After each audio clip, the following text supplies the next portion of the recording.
Welcome. So we're actually gonna get through this pretty fast. Today we're actually gonna be going over the best race class synergies, or just what works well with each other. Now, during this new update, there were some changes to some already existing races, more like reworks. I wouldn't call them reworks, let's just call them additions. As well as that, we also got two new races, Infernim and Vampire. So not only will we be going over the new races, we're going to be going over the races that got reworked as well, and then we can dive into the old races or whatever. No one really cares about those. So do me a huge favor, hit that like button, hit the subscribe button, and let's get straight into it. Now let's actually start off with the new races, starting off with Infernim. Now, in my opinion, Infernim is pretty much a letdown when it comes to legendary races, in my opinion. However, let's go through it properly and just break it down before we even put it anywhere. Now, Infernim racial passives is Hellborn, which is -5 holy resistance, which means you take more damage from holy enemies or holy abilities, whatever source of holy damage. 10% heat resistance and +1 luck. Now, +1 luck is always good to have. We do know there are a lot of ways to gain luck in the game now. Now, with the racial passives, you have the 2-horn evolution, which gives 6 speed. You have the 4-horn evolution that gives 10% magic power, and you have the 6-horn evolution that gives 20% fire attack. Now, the only time 6-horn is going to be useful for you is when you're using your racial ability with the move, because your racial ability is going to deal fire damage. So with 6-horns 20% fire attack, the racial ability Hell's Embrace with 6-horn actually changes, and it's nothing special. It's just a burst of some sort of magic flame, and it knocks your opponent upwards. Now, it's not terrible, but it's not the best. I don't even think the damage scaling would be that significant. Whether you're using this or not, it's probably just going to depend on what class you are, and the only way you would be using this is to probably like combo extend in PvP. I don't feel like it's that relevant in PvE. You might have, depending on your class, you might just have better moves. It's just no point.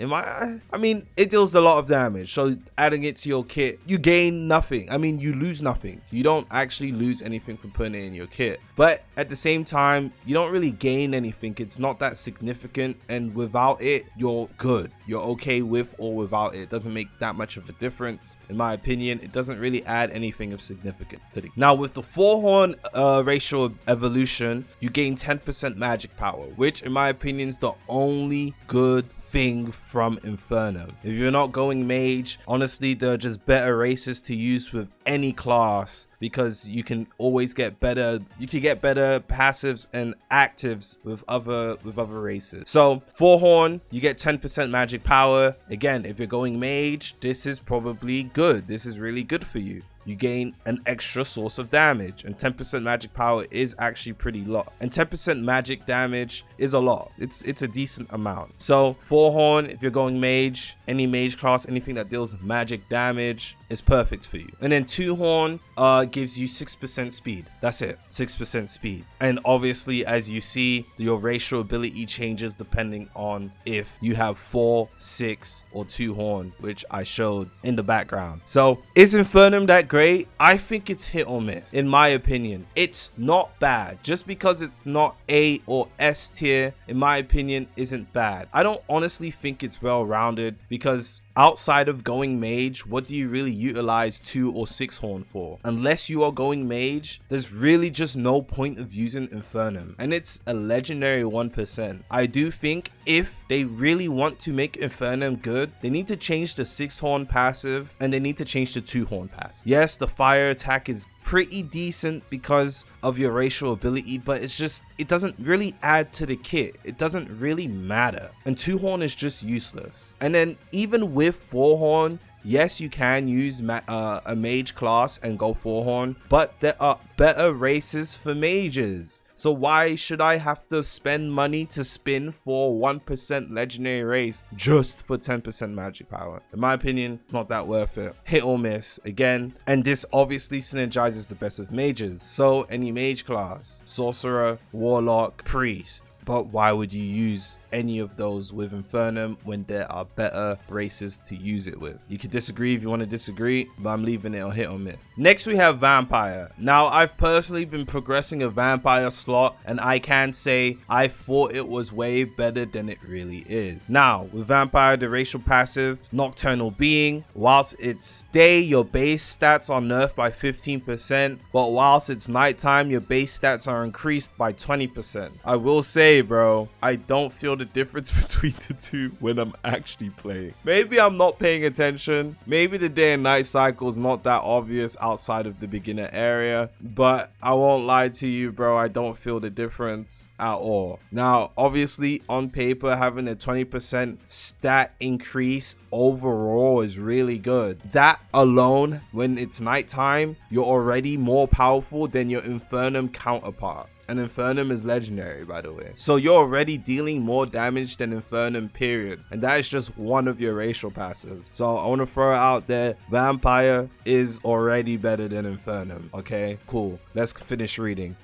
You take 5% increased damage from all sources of holy damage, which is vampiric. And then its active racial passives, you have Famished. You heal every time you take bleed damage, but your hunger causes you to go insane. You now take 15% increased damage from all sources of holy damage. Not too many things in this game deal holy damage. So really and truly, you just heal every time you take bleed damage, period. Which is actually pretty decent. Then again, there are not too many things inflicting bleed damage to you unless it's another player. But PvP in this game sucks, so who cares, right? Cool. Then you have Bloodthirst. Every time you bleed an opponent, you heal for 15% of damage done by the bleed. Now, this is actually pretty decent. I've actually seen my health bar going up as I'm attacking with bleed abilities. And your racial ability deals bleed damage. And let's say you are a samurai or you are a thief, you do have abilities that proc bleed as well. So you do have quite a few things that can bleed out your opponent and for you to heal. Now the heal isn't like super crazy, but healing is healing nevertheless, and there's no cooldown to this. So if you have a bunch of abilities that if you can stack bleed abilities, you can heal a decent amount of health. Again, it's not the end all be all. It's not like you're watching your health go from 0 to 100. However, it can save you in certain situations. That's not it. Actually, that is it.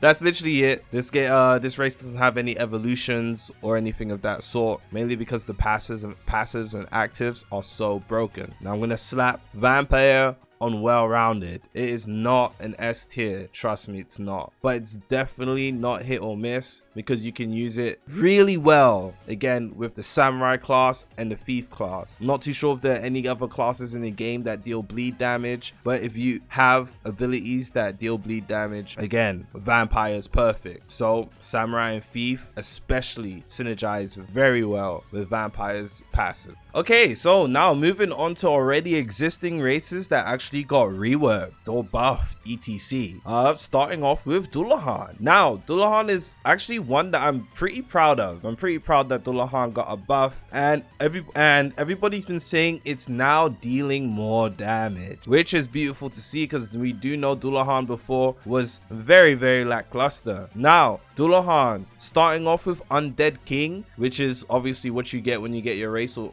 evolution. It now deals +5 magic power, +5 magic damage, and you have a -5 damage reduction. So you're more tanky. You are more tanky. And also with its death imbue new ability, it says your basic attacks now inflict physical and unholy damage. So you are dealing overall just more damage in general. And then if you use your death, your death imbue is going to stack with your death sickle, so you're just going to be dealing more damage overall. Now, I don't have a screenshot for this, but I heard the Grim Reaper ability, when you attack a mob or when you kill a mob, you heal a small amount of health after killing. I heard that got a slight buff as well. I'm not too sure how significant that is or like how much that is. Yeah, I don't know how true that is. I'm not too sure how much has been buffed, but I've been hearing that every kill gives slightly more health than it used to before. And other than that, everything else about it is the same. You still have the severed sight, you still have undead body, etc. So yeah, pretty much the same, but got a buff. So overall, you're dealing more damage. You're a little bit more tanky than you were before as well. Overall, W, Dullahan. But where would I put that on the list? I still don't think it's a all-rounder. I think it's well-rounded. Definitely A tier. Now, one of the existing races that actually got a race evolution recently is Amphiib. Let's call him the Greninja. So, Greninja actually got something really cool. It's gotten 3 race evolution. And the name of those 3 race evolutions is Golden Poison, the Agile Frog, and Goliath. Now, for Golden Poison, the stat boost you gain is 15% jump height, 5% fall damage reduction, 7% speed boost, 50% immunity. Now, does that sound good to you? It sounds decent. Gotta remember, these are rare races. They're pretty easy to roll, so I'm not really expecting them to have the craziest stat. The next one is called the Agile Frog. An Agile Frog gets a 35% speed boost, 25% jump height, 15% fall damage reduction, and a 15% speed boost. So you're going to be running around like Naruto. Literally, you're super far. It would be nice if they threw in some agility there, like 10 agility or something. Maybe even like an 8 agility. Doesn't make sense that there's no agility increase with this. But I guess they didn't want to make it too powerful. At the same time, like, it's called the Agile Frog, you know? May as well give it some agility. And then the last race evolution is called the Goliath Frog species, which gives a 3% attack power buff, 2% jump height, 5% fall damage reduction, minus 5% speed boost, and a plus 5% damage reduction. Now, you're a little bit slower than usual, but you do get an attack buff, so it's pretty decent, I guess. And you also get a little bit more defense with the damage reduction as well. So of all of those, I would genuinely say Goliath and Agile Frog are most definitely the best ones there. Now, definitely increases its usefulness as well. Now, you don't necessarily get anything crazy. However, Agile and Goliath Frog species is actually pretty good. And honestly, I don't know if I would put it hit or miss or well-rounded. I do low-key think it's better than Infernim, but I low-key, it adds more to your kit than Infernim does, if we're being quite honest here. Honestly, I'm gonna put it well-rounded. It's really not bad. It's not bad. I honestly think it's way better than Infernim. Obviously, it depends what class you go. So classes, not really too sure. But with Goliath, obviously going something like Warrior for the attack buff and the tankiness, obviously. For Agile Frog species, if you want to use that evolution, obviously things like Archer, Thief, and even Samurai are going to benefit from stuff like that. With the jump height increase, the speed boost in general, and the swim boost, most definitely going to help. Now for the last race that actually got changed, updated, or revamped, Ghoul. Now, Ghoul was actually very useless before, and now I guess it's less useless. We have 3 new racial evolutions. One of them being called Phantom Ghoul, the next one's called Howling Wraith, and the last one is called Wrenched Wraith. Now, for Phantom Ghoul, the passives you gain is a 3% jump height, 10% fall damage reduction, and a 2.5% speed boost. Not that crazy. On to Wrenched Wraith, you get a 5% you get a plus 5 magic buff, and you get a plus 5 attack buff, as well as a plus 2.5 speed boost. That already is very good, very good, very good, especially for a rare race. It's not that hard to get Ghoul. And then the last one you have is Howling Hollow, which is a 2.5 speed boost, a plus 5 holy resistance, a plus 5 robustness, and a plus 10 cold resistance. Who actually cares? The only thing here that you'd be utilizing, or you should be utilizing, is genuinely Wrenched Wraith. The plus 5% attack buff and the plus 5% magic buff, as well as having that slight speed increase, is super good. And again, I'm so sorry if you may not agree. In my opinion, it's already better than Infernim, if you're not going a mage class, that is. I'm gonna put it up there. It's definitely up there. I actually might think is Is it better than the frog? Yeah, I think it's better than the frog, literally. So I'm not gonna lie, they're all definitely a class, and the rest of the races in this game don't even have evolution. So, well, that's a lie. That's a lie. It's literally a lie. The rest of the races in this game do have evolution. Anyways, with Ghoul, you can genuinely go whatever you want. You have the attack damage increase and you have the magic power increase, so I guess you can go mage, but if you're gonna go mage on Ghoul, at that point you may as well just have went Infernim. Now assuming you're stuck with Ghoul and you don't have the money to spin for anything, yeah, I guess you can go mage. 5% attack damage buff is still good. You can honestly go whatever class you want with a class or with race buffs such as this, literally. And then you have every other race in the game. Now, I'm not gonna lie to you guys, do I want to sit down and rank the rest of these? Not really. And the reason I say not really is because nothing has changed. If you watch my last class race synergy video, everything there still resonates till today. The game hasn't actually changed that much. Everything there is pretty much the same. One thing I will say, Sephirim, I'm not too sure if Sephrim's in that video. Sephirim is a S tier, obviously. Now, I'm not too sure if you guys know what Sephirim does, so I'll just quickly go over it. And I really mean quickly. Sephirim literally gives you +1 luck. As well as that, you have its evolution at level 25, where you get to pick between the 2-wing form, the 4-wing form, and the 6-wing form. The 2-wing form gives +25 agility, the 4-wing form gives you 5% physical damage increase, and the 6-wing form gives you focus and mana back when you use the ability. And the 6-wing form regenerates about 28% focus, and it scales with focus training. So essentially, you're never running out of focus, which is really good for mages, as well as obviously classes that use up your abilities, such as things like ninja and thief, because you have to spam abilities with those classes. Now, each of those winged forms also have abilities, which I'll be placing on the screen.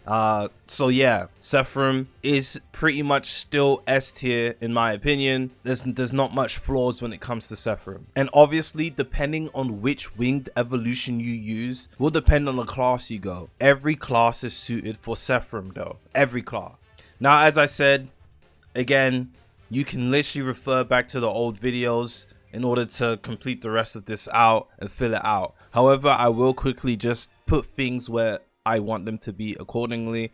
Half Golem is still most definitely the best, one of the best races in this game, most definitely, especially with the racial evolutions. You guys should know what happens when you evolve those races. Again, you can actually go almost whatever you want with something like Half Golem. Slime's also one of those really good races, still very much S tier in my opinion.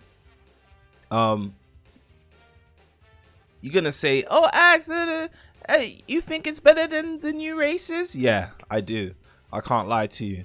And then you just have the rest. Like, I don't really care about human, elf. Health is hit or miss depending on the class you go.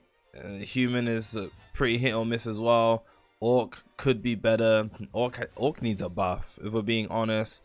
I don't care about this race. I don't care about this race, and I don't care about this race. So this is it.